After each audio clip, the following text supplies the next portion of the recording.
winning football games as you do and do throughout the year.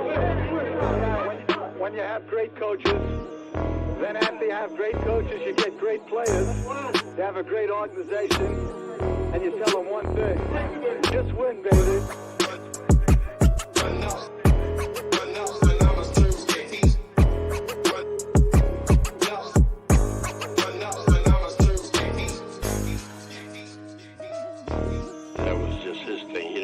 Marketing come up with that for him. Those were his phrases that he came up with, that he believed in. Just win. Play hard. Try not to make mistakes.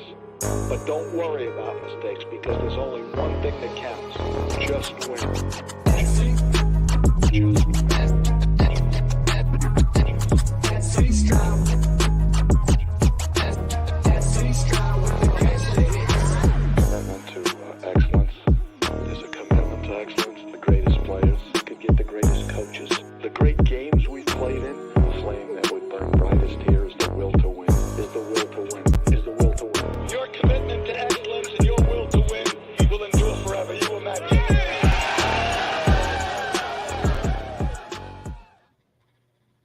Yo, welcome back to the SC Raiders Talk, aka boy Eric, and we're back. We're back again for another week, another little bit of topics happening around the nation, around the Raiders specifically, of course.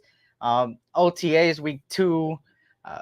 We have more money in the cap space, so there's more moves to come. And besides that, there's some interesting things about this team and a certain position group, as you guys can see from the title. You know, I truly believe, just to give you a little bit of trailer before I talk about it fully, the secondary might be the linebackers of last year, where it looks like the weakest point, but might end up being the strongest one. But we'll talk about all that and more today. You feel me? Shout out to everybody, man. Robert Penna in the building was good. Good to see you. Randy was good. Good to see you. You already know, man. All day, every day, man. Good to see you. Raider Resistance Prez in the building. Salute. Navy Vet, salute. Good to see you guys, man. Hope all is well. On T6, what's good? Good to see you. Cool Kev also in the building. What up, cool? Let me see who else is in here. Shout out to everybody in the building. Trying to get to everybody's real quick. SoCal Sal in the building as well. What's good, SoCal Sal? Good to see you. All eyes on G. Salute, salute. And for everybody coming on in, slowly but surely, shout out to you guys, man. Shout out to everybody, man. We got, 3 main things to talk about today. 2 very notable ones as far as OTA. Some notes I've written down from what I've seen from reporters to what they have talked about, and even in the press conferences that have happened, what I just grasped from them. But shout out to everybody, man. Hopefully I didn't skip anybody. If I skipped you, man, hit comment again, and I'll make sure not to skip you. Shout out to everybody in here, man. Blessings to you guys and your families, like always. Hopefully your guys' week is going good so far. Hopefully everybody's having a blessed 2 days so far, from Monday to Tuesday, and so on and so forth. Of course, and if you're new here, subscribe if you like the content, man. A lot more content to come. 2 lives a week, pretty much. Tuesdays, Thursdays 3 p.m., 3:15 p.m. Pacific Standard Time, 6:15 p.m. Eastern, and then on Tuesdays, of course, 6:15 p.m. Pacific Standard Time, 9:15 p.m. Eastern, of course. Shout out to everybody, man. And you guys already know what it is, man. If you guys can't hit that like button, and like I said, subscribe. If you're new, you already know what it is.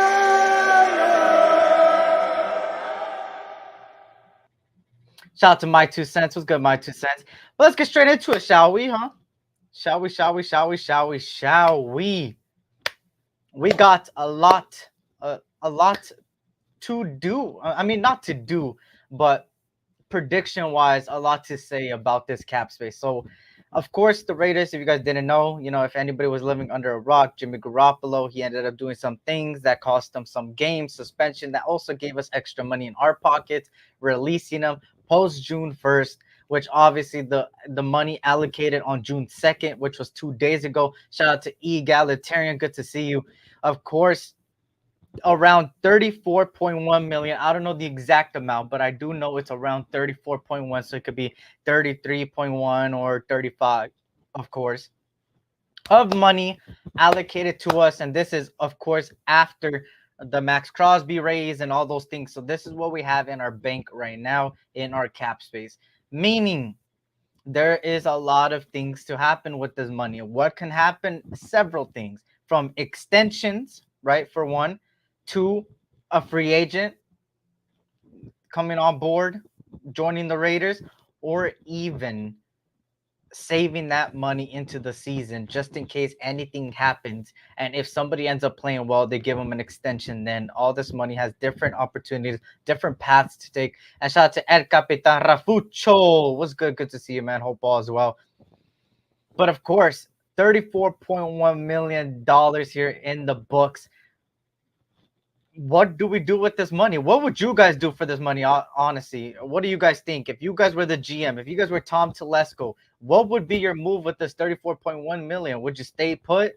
Would you go grab a free agent, or would you go try to extend somebody early? Of course, extending somebody early is always the best, right? Because the market ends up getting higher and higher. Justin Jefferson just got a $35 million paycheck annually. I don't know the guaranteed money, but that elevates the wide receiver market straightforward. And there is like 6 different wide receivers that need to get paid that are really good in the next coming months and even next off season. So that's gonna even bring it eyes. And all lies, you could fuck off. like Marcus Peters disappointed the fuck out of me. He's a guy that, of course, shitted. You feel me? Just shitted the bed. Just wanted the money and was old. I don't even think it's because he was old. I just think he just wanted the money. He was at that point, and at that point, that's why they're being slow on the free agent market right now. There's a lot of free agent market. Um, there's a lot of free agents in the market right now that you could use this 34.1 million. Of course. And that's why they haven't gotten anybody yet, because I feel like they're really making it a process. Like, I think it's like a several step process or even just a one step process, but trying to make sure they bring in the right guys because they don't want to make the same mistake the last regime did and bring in guys that just want money or just want to come for a paycheck or not even play right for the Shield. So that's why they're very, I guess it's calm in the water, right? Shout out to Jaime. Saludos, mi amigo. Was good. Good to see you. Hope all is well. Salute to you, man. Salute to you. And salute to Mexico City. For me, I think how do I say this? Just like Randy said here, you resign. You feel me? You go and extend players, man. And there's still some free agents that were on the Raiders team before, I believe. I don't know the exact names, but I know there's still some out there. But for me, obviously, now I'm kind of looking at the point of maybe extending players might be the best option to do that, right? So when it comes down to it, and I'll talk about a little bit about the secondary soon. I think the secondary ain't getting enough credit as it should be. It's kind of like the linebackers group of last year, and that's what I kind of look at it once I start talking about it. They kind of remind me of the linebacker group of last year. A lot of us thought there was a lack of talent. There wasn't talented players that can't really show up, and then they ended up being one of the strongest. And then when you look at what the press conferences came about today, I believe it was our secondary coach or something. He kind of talked about our safety room, Isaiah Palomar, for instance, and they said that he's been getting a good grasp of the playbook and really getting it down. And he's one of those players that he makes, how do I say, he makes the playbook look easy because of how much he's grasping the knowledge. And he said there's a lot of guys in the building like that. And that's probably why they believe a lot on the team. The coaches believe more in this team than most of us do. I've been seeing a lot of people kind of hate on some position groups, which is understandable. The quarterbacks are not big names. The running back group doesn't have Josh Jacobs. I get all that. But at the same time, you got to be able to trust in this regime that hasn't give us a reason to not trust them. Kind of like Josh McDaniels. He gave us multiple reasons to not trust him, and people still trusted him. But now you have a regime that has been trusted and so far has been doing the right moves, and we just don't trust him. He was old and showed up later in the season. In fact, shout out to Willie Wayne. Salute, Raider Gabe. Good to see you. Hope all is well. Shout out to Gabe in the building. Do you extend Spillane right now? I mean, at max, I'll extend him for 2 years. I don't think any more than that. I think he's like a 2-year extension. I think at most. I believe, I don't know how old he is actually. Let me see how old he is. 2 year, 3 years. You know what? 2 to 3 years. He's in the prime of a linebacker, 28, right around there, 28 years old. So, um, of course, 2 to 3 years for Spillane. If you give him that extension. Shout out to Willie Wayne. I don't know if I salute, just salute. Good to see everybody in here, man. After that pick six, he went down like the Oakland Coliseum bathroom. God damn. But of course, I think that this regime and this coaching staff really believes in their players that they have in the building. And at the end of the day, I believe in a lot of these position groups in the team. Something like the secondary has a lot of potential. Do I still feel like we need a veteran in there? Yeah. It would be nice, but if they believe in the guys in the locker room, and if they believe in the guys that are on the Raiders and in silver and black, at that point you have to just trust the system, because we have coaching staff around that really, really, as a complete whole, right? Not just the head coach, right? Because obviously Andy Reid's better. We have to give him credit. We have to be realistic. Andy Reid is one of the best coaches right now in the NFL. But when we look at the coaching staff as a whole, you really look at this team and you're like, damn, this team has so much potential. And we have the coaching staff to mold them into that potential across the board, from people like Rob Ryan to ex-head coaches, and arguably one of the best defensive coaches, of course, in Marvin Lewis. And then you had Antonio Pierce, that look at what he did with the linebackers group and how he made these guys come over here, and their work ethic went another level. A lot of these guys' work ethic went another level. You had Michael Mayer come out and say, hey, I didn't want to do nothing last year. I didn't feel like doing nothing last year. And I know a lot of people were hating on him for that, but do you blame him when somebody like Josh McDaniels treating you like you're just a goddamn a bulldog on a chain and can't get out? Like, I don't blame him. And the fact that he said, hey, this year I'm doing better. My work ethic is across the board, even higher than it was, and stuff like that. And you see the Antonio Pierce effect. So that alone, benefits the team. And then when you have veterans like Max Crosby really teaching, he doesn't have to teach no one nothing. Veterans don't have to do that, but you see veterans learning from coaches and rookies learning from veterans, even younger players learning from veterans, second year guys learning from veterans. You got all these different things. And Gabe calls another one, Mike Caldwell. We have great coaches across the board, and we've seen what Patrick Graham himself is capable of doing when, like they said last year, when the leash is off, right? Hobbs should be extended. And I think obviously you lock down these players that want to be here and that are putting in the work. You've seen with the Max Crosby extension, it showed that, hey, players, if you guys want to be paid and want to be treated right, we just ask your work ethic to come in here, hard work, and play for the Shield. And so far, every player that has been talked about has been showing the work ethic. Right. Shout out to Circuit Ray, says, you mean almost Harbaugh effect? Because fuck AP, I wanted Harbaugh. Nation Twitter. That's how it be, man. And I haven't heard shit from the Chargers. I mean, what have they done? They haven't done shit. I haven't even heard.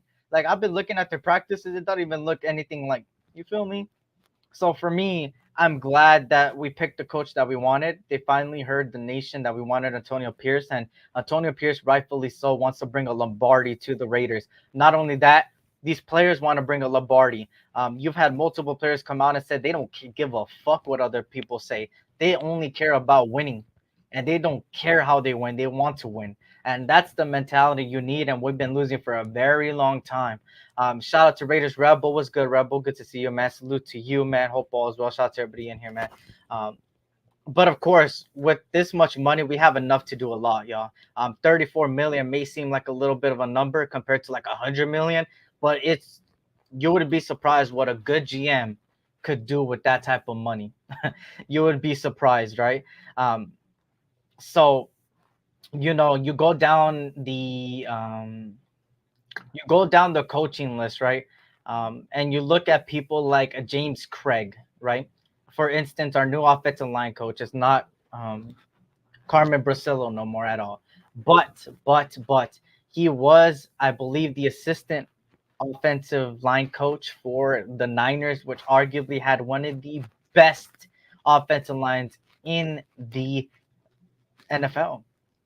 And he apparently had a lot of big say over there. So bringing in coaches like that and position coaches really helps me feel more comfortable about what we got on the team. Now, with the 34.1 million, Go out there. If you feel like you could get better at a certain spot, or you could bring in a veteran or two, do it. But if you like what the team is there, hey, extend some players, look at their work ethic, see them putting in work, and then hey, how you guys have been doing. I'm not one to tell anybody's job, right? At the end of the day, we're just people that talk about it, right? We're not in the building, but at the same time, man, I like what they've been doing. The GM and all these guys out here, Champ Kelly, Antonio Pierce, they have been building, and the culture they have been building. So and even the veterans stepping up. It's good to see that. Shout out to Raiders Rebel says Andre James was absolutely fire on the rush with Crosby and just gives me more faith than my 13-4 prediction. This team is just different with AP at helm. I haven't seen it. I have seen some quotes though. Something about him saying that he just wants to beat people up pretty much. I have seen that. I seen quotes. I haven't seen it. I'm gonna watch it later on. I'm interested to see what he would say. But at the same time, hey, at the end of the day, Andre James, they believe in him to the point where they announced him as starter and even told Jackson Powers Johnson, hey, I mean, they even told Andre James that they were gonna sign Jackson Powers Johnson and gave him the respect. And now Andre James is giving the respect back and really putting in that work how it should be, right? Um, we should at very least extend their Hobbs, Spillane, or any one of the free agents coming up next offseason. I think so too, Gabe. We have around 30 plus people that are gonna become free agents next year. 10 of them, 10 plus, like around the 12-ish, 15 range, are significant players to the team. So for me, you think of people like Malcolm Kuntz, Nate Hobbs, Spillane. All these guys are under contract their last year. So for me personally, if they put in the work, man, I think there's no doubt in my mind that they would extend these players. And these players are the type of players that don't want to leave. They like the culture um, being built here. And I truly believe that I'm not asking them to take a pay cut because at the end of the day, I'm not one to get into other people's pockets. But I do know that these guys are the guys that would do anything for this team. And they've shown it. They've shown it this whole offseason so far. The most passion I've seen from these players in a while. Not discrediting what they have done the last few years, right? Obviously, Spillane, a Pro Bowler last year. Hobbs was one of the best slot corners in the league at a certain point. And then obviously you had people like Malcolm Kuntz emerging and then Max Crosby's work ethic. But I'm saying that, with this coaching staff, it just feels like a different energy. I would say a different energy, a different motion and stuff like that. So for me personally, you have to extend these players. I think that's what you take care of. The players that they feel like are putting in work and really here for the shield, I feel like they will pay them. They already showed with Max Crosby that, hey, if you come in here every day, putting in work and working to your best of your ability and coming in here learning and teaching and doing what you're supposed to do, you get paid. And you see it. You see it in your, you see it in, we see it in our eyes. We haven't seen a player get raised like this in recent time that I could think of, right? Unless I missed something, but something like that is unheard of for us. So it kind of shows you that they're rewarding their players. So, speaking of the players, obviously you go on to the OTAs of week 2, which let me get my notes real quick. Um, OTAs happen week 2. I have a little bit of a recap that has to do with it. The only player I believe we shouldn't be extended is Diablo. He's a good partner with Spillane, but he's too injury prone. Yeah, Diablo's up and down, man. I think he's one of those guys that if you do extend, you give him not vet minimum, like that minimum 1-2 mil, but like, not too high, and also not too low. Like he's one of those guys that, he deserves to get extended, but not as a top 20 linebacker, right? At all. So for me personally, if they do believe in him and they extend him, I don't want it to be for too much. Um, but he is a guy that when healthy, you see his improvement in his game. But obviously, if there's better people like Tommy Eichenberg that is coming about, right? That has so much potential, green dot mentality. At that point, you kind of have some emerging players, emerging rookies and youngsters that could really come up and show us, hey, we're here to stay and we got potential and we got talent too, right? So we got to see how it works this year. But I do believe that Diablo is one of those guys that if you do extend him, you don't do it for too much. Um, just based on his injuries and stuff like that. You have to take all that into account. Shout out to Jack Kenna. What's good, Jack Kenna? Salute. Good to see you. Hope all as well. But obviously, OTAs twos have happened. It looks like just throughout what looking at the reporters have been saying, what the press conferences have been saying, it pretty much looked like they're just really the coaching staff is really evaluating these players. They're really analyzing these players and really truly dissecting these players and really knowing what they're capable of and who would be the best for that, as it should be, right? But they're doing it more than ever, really analyzing these players, and it looks like they're really implementing the playbook to these players, seeing how they would grasp it and how fast they learn. And so far, just based on what the coaches have said, if you look at the press conference, there's like a little bit of a chain reaction that the players are grasping the playbook pretty easily on both sides of the football. Hey, remember, stay hydrated. Stay hydrated.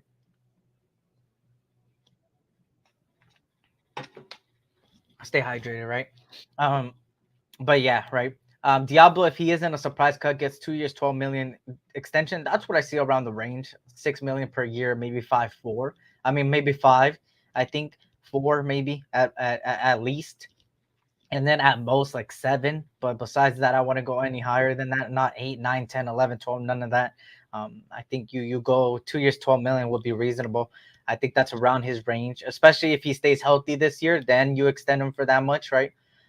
It's only if he stays healthy and goes out there and plays at his high level. So he said players grasp the playbook, question mark. Does that mean they could speak when they're in now? Hell no, but I'm glad that they're grasping the playbook quick, man. Especially these younger guys are grasping the playbooks pretty easily. So it kind of shows you how much Luke Getzey is really implementing his system. And Patrick Graham is continuing to implement it to the new guys that come about, like Christian Wilkins and stuff like that. So obviously, one thing that I've seen in week 2 is obviously the tight ends. Brock Bowers, he's been showing his versatility across training camp. I mean, across OTAs so far. He has been lining up in multiple positions: the outside receiver, the tight end, slot, pretty much the slot, right? Um, Even in the backfield, surprisingly. So he's been very versatile, kind of showing his versatility and stuff like that. Then obviously you go to the quarterback battle with Aiden O'Connell. He's been improving. So far they have said that he's been improving his pocket presence. It's been quick throws, quick accurate throws, and then Gardner Minshew, of course, has been extending plays and showing his mobility and his effectiveness there to extend plays. So obviously something that we've known for a very long time with these two quarterbacks, two different quarterbacks. One could easily be mobile, the other one a traditional pocket passer. And that's exactly what they've been showcasing and doing a good job at in OTAs. At the end of the day, it's not preseason. It's not a regular season game, but it is showing you a little bit of glimpse of what they're capable of and what they're, pretty much learning and working on. So of course for Aiden O'Connell, like I said, has been improving his pocket presence and really showing his quick throws and accuracy. And then Gardner Minshew just showing his mobility. And then obviously the competitive spirit there is at an all-time high between these two guys. Um, Rick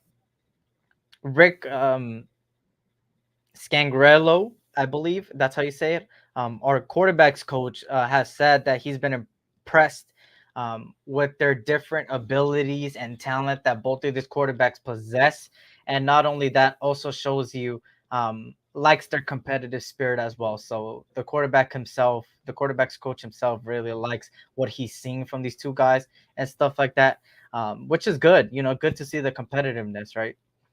Good to see the competitiveness between these two guys. One of the most important positions in the NFL and in our team, right? Um, so now with the offensive line, Thayer Munford has been stepping up in the second week. Thayer Munford has been stepping up in the second week with strong practice. Uh, he's been pushing to start on that right tackle. He's been really showing why he deserves to be that right tackle. And it shows his work ethic is up there. And so far, what we've been seeing from reporters and stuff like that, there Munford has been stepping up. So it's really good to see. And then obviously it's his year 3, so he's really starting to improve and stuff like that. So I'm excited. I ain't gonna lie. He's been somebody that I've been raving about, and I have confidence in him starting at the right tackle. Let me see what Raider Gibbs says. Some people will say if they're getting the playbook too fast, it could be predictable. But we also seen last year with McDumbass, you could have a 100-page playbook and still be predictable. That's a fact, Gabe. Some of the best defensive coordinators in the league knows how to dissect an offense, but it's up to the offensive coordinator to call the right plays to counter it. Right? That's the whole point of it. Right? The whole point of the coordinators and why sometimes even the best of offensive playbook sometimes gets exposed due to the fact that a defensive coordinator shapes up. It's all about how you plan every week. Every week you plan different for the personnel on the opposite team and what their playbook stands, who their coordinators is, and every year, these teams are unpredictable at first, and then once they see a good glimpse of it, now sometimes they become predictable. Sometimes teams lose to other teams that they shouldn't lose to because they just had a better play and a better plan that week. And it's kind of like that, right? So obviously with Luke Getzey's system, it fits a lot of these guys. He could do what he wants. In Chicago, he couldn't do what he wanted. As much as Colt Kmet was there, Deontay Foreman, and the running back room over there was pretty damn decent. And the quarterback over there, some may say is better than what we got. In my opinion, just based on what I've been seeing from camp itself on the Steelers side, it looks like Justin Fields is not a guy that wants to learn. So I could see why we didn't trade for him, um, causing some problems over there, obviously. And it looks like Russell Wilson might end up getting the start for the Steelers, obviously. Um, it kind of shows you what type of players that they want to hear, guys that want to learn. And you've been seeing it across the board. People like Aiden O'Connell have been asking Devontae Adams for help. Devontae Adams has been showing them, hey, this is what I see. This is how I see it as a receiver. Sometimes they would cut me off here, there. Sometimes they're lined up here. Sometimes I want you to attack the air, or I want you to hit me right here once I turn this corner. Like that, all communication goes a long way and shows the chemistry of these players. So for me, that goes a long way with the playbook and with Luke Getzey's system. At the end, it's like a West Coast offense, pretty much. Sometimes uses a two-back formation and stuff like that. So, obviously, Gabe, I have trust in these guys, man. And, they haven't showed me no trust, right? At the end of the day, our offensive coordinator is better than what we had last year. Our head coach fits the Raiders more than last year's. The defensive coordinator is finally coming to his own and really being free. We're bringing in people like Marvin Lewis and stuff like that, really coming in to help. You still have ex-coaches and stuff like that, like Rob Ryan and stuff like that. These guys that are out here really training these guys and helping these guys learn. And then you have some of the best rookies, best player available rookies coming into the field. There's no doubt in my mind that these guys have the highest potential in recent time. And I believe that this team is really built to win and really to win now, not no project and it takes time and trust the process thing. I truly believe that they're going to take the next step this season. I'm a person that's all about steps before striding or running. And obviously, some people are saying Lombardi, which, hey, if they do, I'm glad. I want to see them hoist a Lombardi. I want to see my Raiders really go out there and win and show everybody that, hey, we don't care what you guys think. We're going to come out here and every week put on a show and smack people and show you that, hey, we may be the outcast, but that doesn't mean we can't hoist the Lombardi, right? So, all those things gets taken into account when it comes down to it. What feels this trash player who doesn't want to improve? Who would have guessed? Audrey James couldn't block two fat bros with the goddamn. Some folks still mad we didn't get Justin Fields. I'm not mad at it, bro. Something about Justin Fields, he's never really impressed me. And some people may call me crazy. Oh, it's because you don't watch film. What are you talking about, Eric? This is why you're just a casual fan, right? At the same time, it speaks for itself, his mentality, bro. It speaks for itself. Like, I don't even need to say anything to look at Justin Fields. There's no doubt in my mind that he's got raw talent. He does have raw talent. He has the ability to the new age quarterback where it's the mobility and the get out of the pocket and extend plays and get first downs with his running abilities. But at the same time, you kind of see his mentality, man, and it's just not what the Raiders need and what they wanted. And I always look at the players as who fits the Raiders. Who fits the Raiders the best? Sometimes a player could be so talented, but maybe this other player that has so much potential just works better with a certain team than that player with all the talent in the world. Um, and our team is filled with the guys of both sides, right? Very talented players and players with the highest potential, and they're working hand in hand, and that's how it should be. Shout out to Raider Pete in the building. What up, Raider Pete? Good to see you, man. We the people, salute, salute. Good to see you, man. If you guys can, hit that like button, subscribe if you're new. Uh, I greatly, greatly appreciate it. Hit that like button. You already know, man. Subscribe if you're new. I'm going to hold my opinion on Fields until I see Getsy run the Raiders offense. I feel that, man. Everybody got their opinion, right?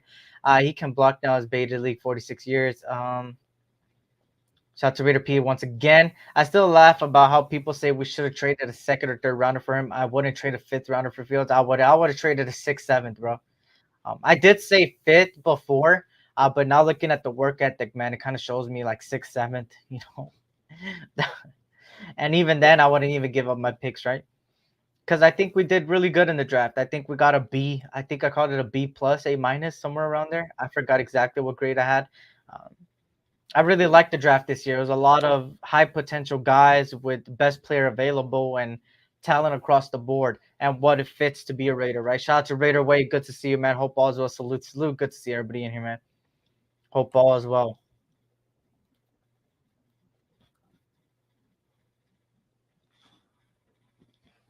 Shout out to everybody coming in, man. Sorry, I just had to change a little bit. So, of course, I don't know. We just got to see what happens. And then continuing on here with the practice notes and stuff like that. Shout out to Pat Phillips. What up, Pat? Good to see you. Hope all is well.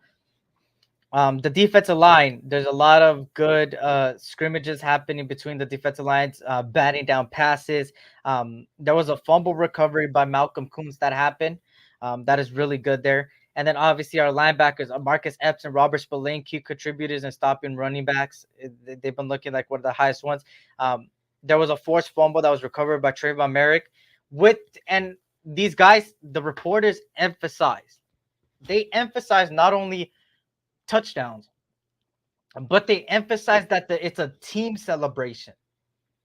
So that means when these guys score a touchdown in OTAs, the whole team jumps on them and says, yeah, turns up and stuff like that for them. And it kind of shows you the chemistry that these guys have and the bond. We haven't seen this shit last year. It shows that everybody got chemistry, and chemistry is one of the most important things in the NFL, man. When you have chemistry, you have communication. When you have communication, you play better. I even like our position coaches and Ricky Manning Jr., Cadillac Williams, Andre Carter, Rob Leonard, Mike Caldwell, Edgar Bennett. There you go. You name some of them, right? And when you really look at these guys, right, some guys that you obviously stated. For one that counts my Andre Carter used to be a player, knows what it is to be a player. He may not have been the most talented out there on the field that everybody's like, oh my God, he's a superstar, but he was a guy that has played at the highest level, has had starts, played multiple snaps, and knows what it is to be a player and comes in with that mentality of a player's position coach. And then obviously I talked highly about Rob Leonard. I've talked highly from him last year. He's a guy that I've always had faith in, and it kind of shows you what he has done. The progression of Malcolm Coons, the ability to give him snaps and help him. And shout out to my 2-for-1 nation brother over here, Raider Twan. What's good, man? You go down the line. These guys, these position coaches that you're talking about, Gabe, are really, I mean, I have faith, man. I have faith in these guys, right? And then obviously, looking at the other guys, like Ricky Manning Jr., right? The cornerbacks coach there. Of course, I believe like around multiple years of experience, decades worth. I believe on top of that, he's just a guy that, you feel me, has been underrated under the vest. I mean, he helped. I believe he was a part of that Jets team that they was one of the best defenses at the time. They kind of allowed one of the lowest yards in the passing game. Shows how much of a potential this guy has. And then obviously, he's got a lot of there, man. He also had experience with Seattle and stuff like that. To all the Fresno State guys, man, he coached in Fresno State a couple years back. I mean, not even a couple years, like years back. Stay hydrated. But yeah. Oh, right when all I said it too. He said at the same time. It's from Fresno, so you know he gotta be good. Oh, here you go with the Fresno State. But yeah, he coached Fresno State. The Fresno guy has a lot of experience. Ran the Jets when they had a really good secondary. They still do, but they had a really good secondary, allowing one of the fewest yards allowed passing in the air. Has that potential, stuff like that. Was like an assistant or something, somewhere around the lines there. And I haven't had too much research on him. That's pretty much all I've known. um I do know that last year, if it's not last year or the year before, he got promoted from a assistant to the actual defensive backs coach. uh, and we know that the Jets secondary last year was really good. They were one of the best in the NFL, so to bring that energy and experience to the Raiders. That's why it leads me and it gives me a perfect opportunity to lead to the next topic and the final topic that I wanted to talk about. Raiders secondary, the dark horse. Now, talking about Ricky Manning Jr.,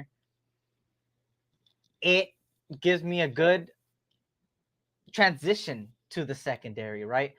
Ricky Manning Jr., obviously, like I said, multiple years of experience, proven experience, by the way. And then you have Trayvon Merrick, that was recently, um, we never get really much credit, but apparently Trayvon Merrick got credited for one of the best safeties, top 32 safeties. Yeah, it's like, damn, top 32. That's horrible. Actually, it's not when you double 32, because there's usually a lot of um, teams run two safeties up top and stuff like that. There's over 60 safeties, and for him to be in the 20s range shows how much he's getting better.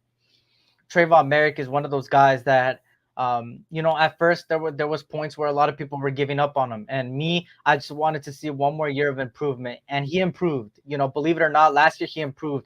He had one of his best seasons last year. Multiple sacks, interceptions, and stuff like that, and tackles and stuff like that. It shows the improvement and shows the capability of what he's got now under new, pretty much you could say position coach, pretty much stuff like that, coaching staff, stuff like that. um, I really believe that Ricky Manning Jr. could bring the best out of the safeties in Marcus Epps. And Marcus Epps is showing up at OTAs, and then Trayvon Merrick. And then you have Isaiah Palomar that has been getting praised recently. That's one of those guys that has been grasping the playbook and really going out there and putting in work. Somebody that I've been raving about since he was an undrafted free agent. And, people could call me USC biased, but I see what I see. And when I've watched a lot of USC games and I've watched him play a lot, it kind of shows me that when they use him in the right position, he could be a key factor in this defense. And that's the box safety, exactly what Patrick Graham likes to run, that Jabril Peppers of the defense. And that's exactly Isaiah Palomal's best position, in my opinion. A 6'4" guy with length, with speed, with abilities, great abilities. You can't teach speed and you can't teach length. You just can't. And he's got it all. So obviously the secondary, man, I truly believe might be the dark horse, and that's my prediction. I think they're the linebackers of last year, where they're looked at like one of the worst position groups in the team, but they might emerge as one of the best just because of that defensive line. There's so many things I take into accountability. For one, the defensive line. The defensive line got better. The secondary don't have to do extra shit. They don't. They don't have to go run around for 50 seconds because we allow the quarterback to go back there in the pocket and just run, run, run, run, run, right? We got dogs on this defensive line across the board. So for me, obviously, I believe the secondary is a dark horse, because of the defensive line, because of the coaches. Shout out to Anonymous Raiderette. Good to see you, sis. Hope all is well. Good to see you in here. But of course, when it comes down to it, you have Trayvon Merrick that is stepping up, improving. Marcus Epps that had Super Bowl experience and really showing what he's capable of doing and teaching and learning. Then on top of that, you obviously have people like Nate Hobbs, right? Nate Hobbs. You have Jack Jones that we know what they both could bring. And then you have a line filled of players that some may not have the most confidence in, but others might. And for me, I'm in the middle of confidence, having a little bit of confidence in them. Because when you look at DeCamerion Richardson, when you look at Devonshire, when you look at all these people, right, on the team, you look at Jacorian Bennett, and the list goes on and on. Brandon Faison's still on the team and stuff like that.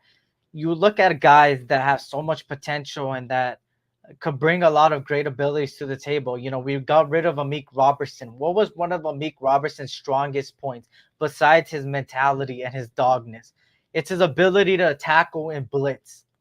That was one of his most best traits that I've talked about since he got drafted. His tackling ability, his blitzing ability.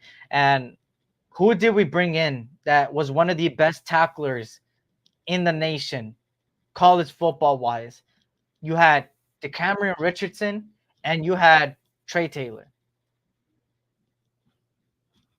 Two guys that helped the secondaries tremendously in tackling and has been good at tackling. Yes, they have done it at the college level, not at the professional level yet, but they have this potential that they could easily transition it to the, feel me, to the um, NFL level, obviously. So shout out to Milka Beasy. Was good.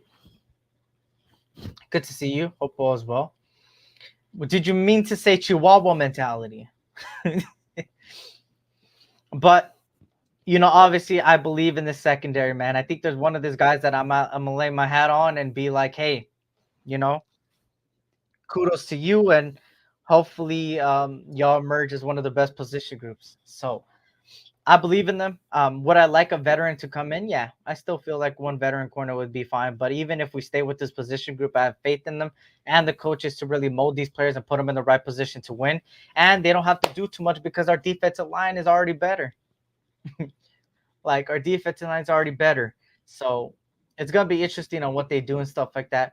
Make sure to hit that like button, y'all. Push out the algorithm and stuff like that. Will help tremendously. I'll greatly appreciate it. But yeah, so that's pretty much what I have there. Obviously 34.1 million. We have the ability to bring in a free agent. They're being slow on the free agent markets because they want to bring in the right players. And then obviously the secondary.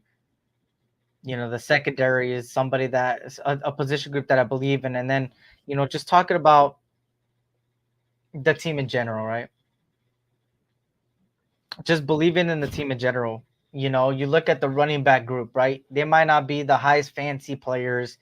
They might not be the Derrick Henrys of the world and the Christian McCaffreys, and they may not be Josh Jacobs or stuff like that. But at the end of the day, these all guys they bring different abilities to the table. They bring different talent, and they complement each other. One catches the ball better than the other. The other one route runs better than the other. The other one has speed. The other one has power.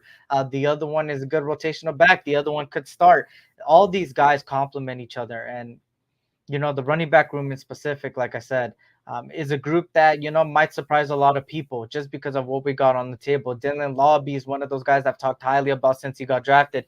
A Christian McCaffrey type back. Yes, he's not Christian McCaffrey. And no, nobody would be Christian McCaffrey. But at the same time, he's a guy that has them abilities, great round running abilities, able to do versatile things like kick return, punt return, catch out of the backfield, route run, set up as a wide receiver. He's got all those abilities and he's putting in the work. He's been talking highly in OTAs, and I know it's only OTAs.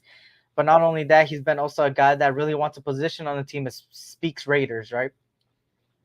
And then obviously Zamir White was coming about last year. Yes, um, you know, it might be because a lot of people have a game plan for him, obviously, last year, because he wasn't the starter at first. It was Josh Jacobs, and a lot of people were accommodating for Josh Jacobs.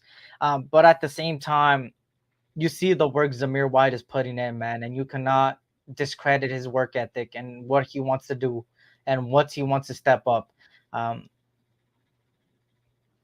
you know, you're right. He's not CMC. Lobby is following in the footsteps of great Sincere McCormick. But Lobby's in New Hampshire. Um, you know, New Hampshire, the FCS may not be one of the best leagues, right? One of the best divisions of college football, but they do produce a lot of great players. And not only that, um, Dylan Lobby is somebody that even against some ranked teams, he played well. Um, And Lobby is one of those guys that he's putting in the work, and you can't discredit nobody's work ethic. When they come in here, putting in the work, really trying to get better, you can't hate on him, right? Lobby's one of the guys that might take a Abdullah's spot, kind of like Jack Kenna said here. I see facts on Lobby. Abdullah might get cut. Lobby needs to step up, blocking on third downs. That's a fact. That's a fact, right? That's a fact.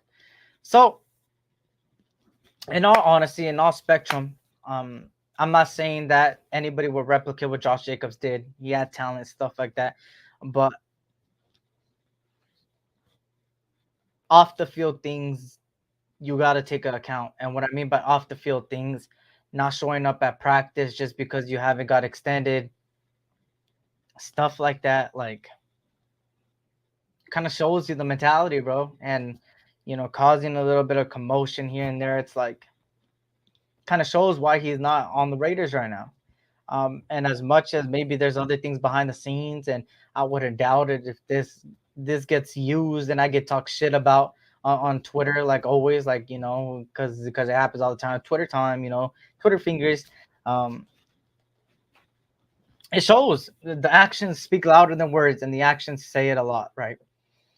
So, do I believe in this running back room? Yes. Do I think that they could replicate what happened before? Maybe not, but we don't need them to. There's a reason why they changed to running back by committee. We don't need these guys to be the savior and the superheroes. We just need them to play their role. And if they play their role, then our quarterback's got to do the rest. The offensive line helps out a lot there. Change it to a zone scheme may benefit Zamir White. And then obviously when you look at a receiving corps, one of the best in the NFL is, as a whole. On paper, right? I can only say on paper, one of the best receiving corps. That's tight end wise, wide receiver wise, and stuff like that. He says he doesn't know crap circus and his 50 burners. That's how it be like, right? But at the end of the day, I'm a guy that until they prove me wrong and until they prove me disappoint me, until they give me, I guess, reasons to not trust them, why should I not trust them, right? They haven't given me reasons to not trust them. They've done the best what we can ask, and I believe in what we got here. This receiving core is one of the best in the NFL's on paper, and I'm gonna say it again, on papers. Um, Shout out to Raider Ben. What's good, Raider Ben? I believe that's you, right? 2.0. That's you, right? I don't know if you changed your thing, but shout out to Raider Ben. Shout out to you, man. Hope all is well.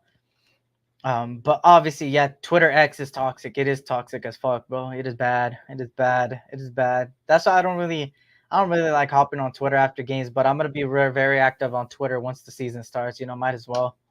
It's something to put out content while the game is happening, right? Stay hydrated. Stay hydrated. But yeah, obviously, I believe in this team, right? Shout out to Raider Paul coming in. If you guys can, hit that like button, subscribe if you're new. Shout out to Raider Paul in the building. You already know what it is, man.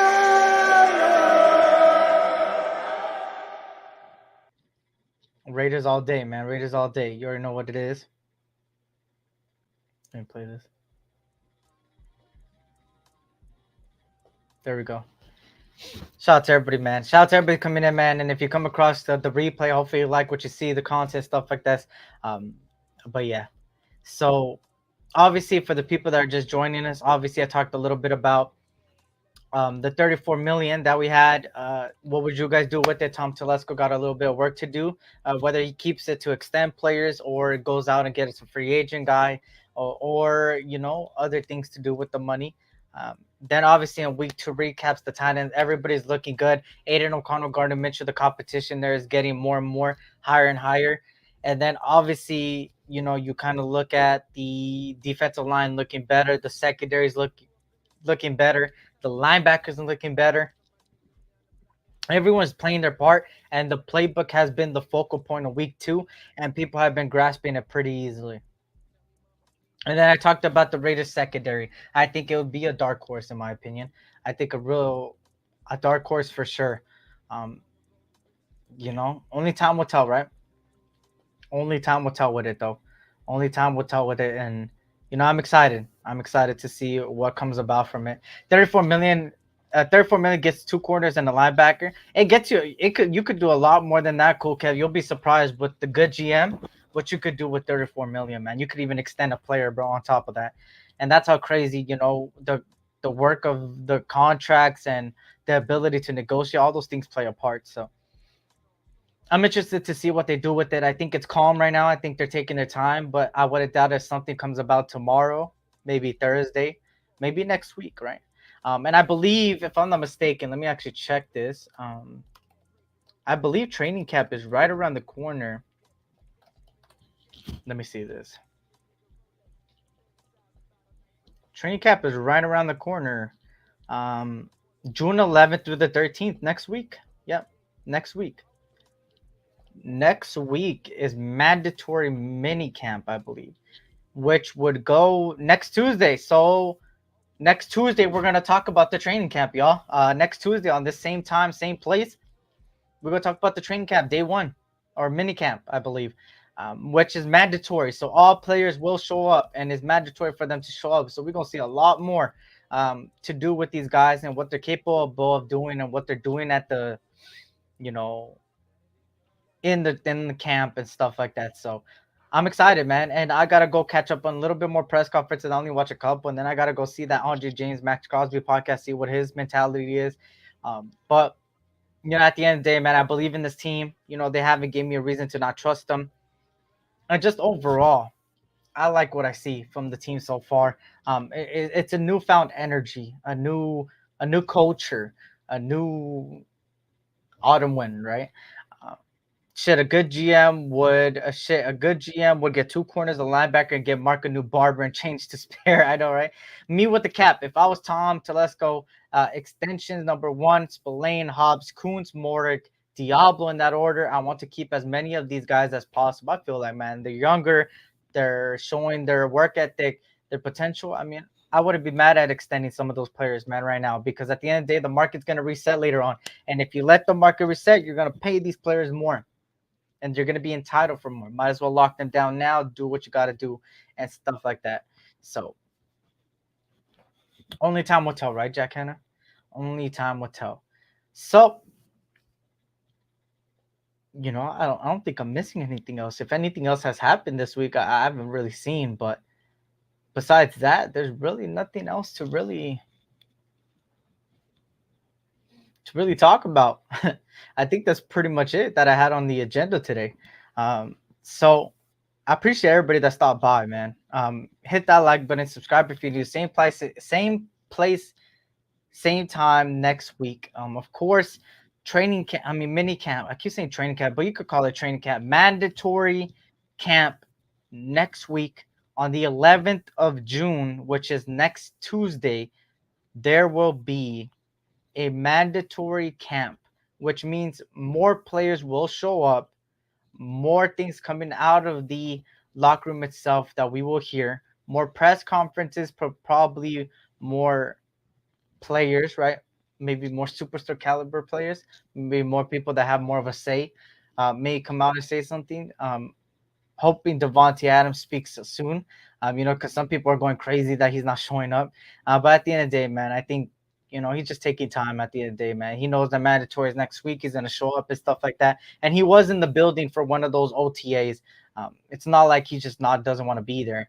He's still putting in the work. You hear that Aiden O'Connell has been training with his wide receivers, learning from them. So that means they've been grouping up at his house, at the park, and really being there. Shout out to Anthony Estrada. What's good? Good to see you, man. Hope all is well.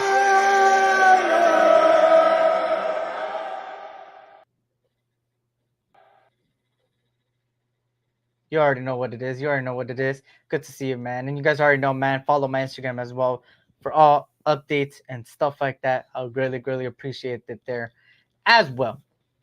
But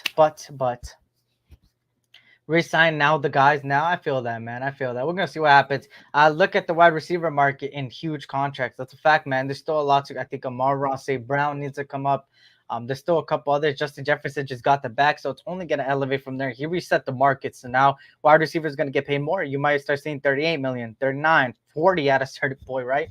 It kind of looks like for a dumb team that does it, right? There's always that dumb team that ends up paying somebody ridiculous amount of money. kind of like Kirk Cousins, right? Got paid heavily, stuff like that. Some people that just like to overpay. You know, so we just gotta wait and see what happens with them. Loving this, praying, always go Raiders. You already know what it is, man. Shout out to John Hayes in the building. Good to see you, John. Hope all as well. Hit that like button, man. Hit that like button. I really appreciate it. Push the algorithm there. Let's try to get to 30 likes, man. Let's try to get to 30 likes. I really appreciate it. But obviously, that's pretty much it. You guys already know how I ended up. So next week, mandatory camp Tuesday. So we will talk about it on the next live on June 11th. June 11th. Of course, June 11th. Not only that, there's going to be some interesting things that's going to happen to the channel. I'm gonna have a little bit of more technology on my hands. I have to just get used to it before I could start doing it. Hopefully by the end of the month.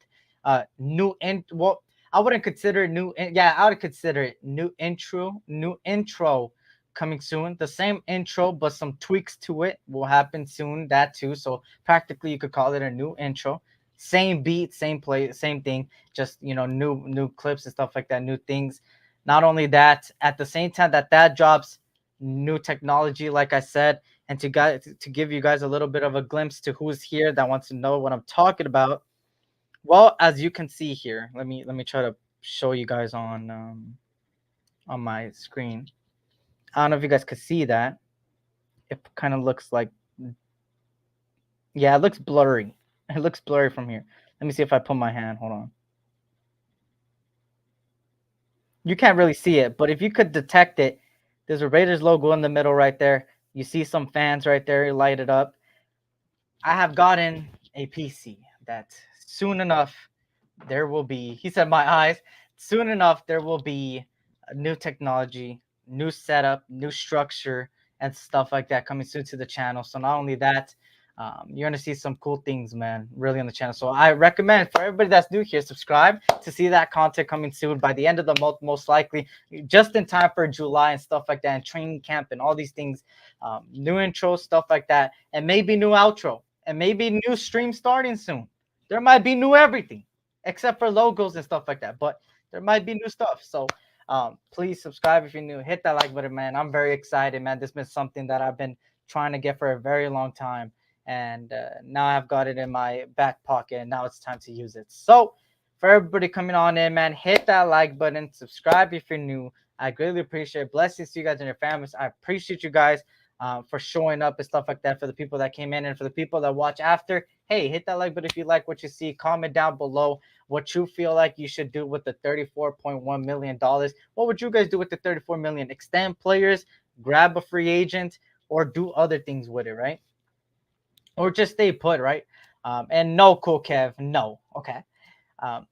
But of course, not only that, you guys already know tough time never lasts, but tough people do. And you guys are also tough people, man. Remember that life is too short. So tell your loved ones you love them. And of course, if you put exclamation mark membership and exclamation mark Discord, once the season starts, we will even fix up the Discord to make it active so you guys could go in there, talk your shit before the game, after the game, some free talking about fantasy football. If you guys want to make leagues in there, we're going to set up all these channels and really renovate to make the Discord great again. And that's what we're going to do very soon too. So we're getting all these things and all these different things. And I'm excited, man. I'm excited. And yeah, that's all I gotta say for today, man. So on that note, bless you to you guys, your families. Touch on their life, but talk to you once again, man. And make sure to follow that Instagram as well. I've been lacking on the content there, but content will come soon. Go check out the posts that are already there. Go comment. Go hit that like button over there. But hit that like button here. And for everybody that comes across it, let me know down in the comments below. 34.1 million. What you could do with it. Then Thursday with my 2for1 Nation brother, my boy Raider 20 right there in the chat. 3:15 p.m. Pacific Standard Time, 6:15 p.m. Eastern. Hopefully, we have something to talk about tomorrow. Thursday, of course, with the camp and stuff like that. With still going, and hopefully, some things happen with the 34 million and more things present itself. But Thursday.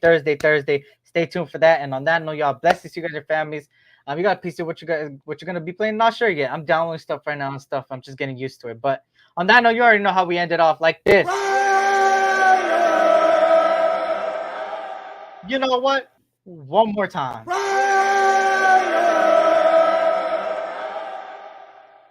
This was the SC Raiders Talk, aka your boy Eric, man, and I'm out. Have a good week. See you Thursday, y'all. Peace out. Is the will to win. Is the will to win. Your commitment to excellence and your will to win will endure forever. You imagine.